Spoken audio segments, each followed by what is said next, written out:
Hello everyone and welcome back. Today we're gonna see how to set up Bloxlink on Discord.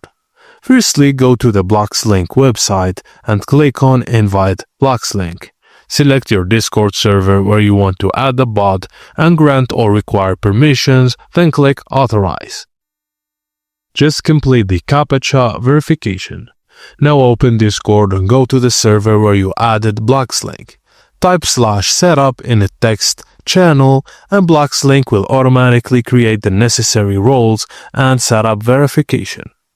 You can choose how users verify their Roblox accounts, automatic or manual.